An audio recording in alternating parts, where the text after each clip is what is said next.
شروع اللہ کے نام سے جو بڑا مہربان نہایت رحم والا ہے۔ جب سورج لپیٹ لیا جائے گا اور جب تارے بے نور ہو جائیں گے اور جب پہاڑ چلائے جائیں گے اور جب بیانے والی اونٹنیاں بیکار ہو جائیں گی اور جب وحشی جانور جمع کیے جائیں گے اور جب دریا آگ ہو جائیں گے اور جب روحیں بدنوں سے ملا دی جائیں گی اور جب اس لڑکی سے جو زندہ دفنا دی گئی ہو پوچھا جائے گا کہ وہ کس گناہ پر مار دی گئی، اور جب عملوں کے دفتر کھولے جائیں گے اور جب آسمان کی کھال کھینچ لی جائے گی اور جب دوزخ کی آگ بھڑکائی جائے گی اور بہشت جب قریب لائی جائے گی، تب ہر شخص معلوم کر لے گا کہ وہ کیا لے کر آیا ہے۔ ہم کو ان ستاروں کی قسم جو پیچھے ہٹ جاتے ہیں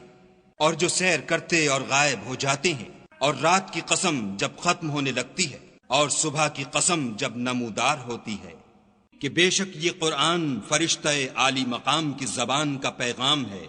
جو صاحب قوت مالک عرش کے ہاں اونچے درجے والا سردار اور امانت دار ہے۔ اور مکے والو، تمہارے رفیق یعنی محمد صلی اللہ علیہ وآلہ وسلم دیوانے نہیں ہیں،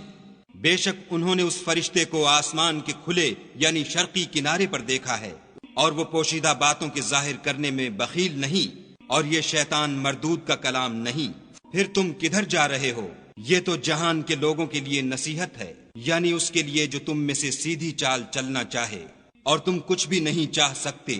مگر وہی جو خدائے رب العالمین چاہے۔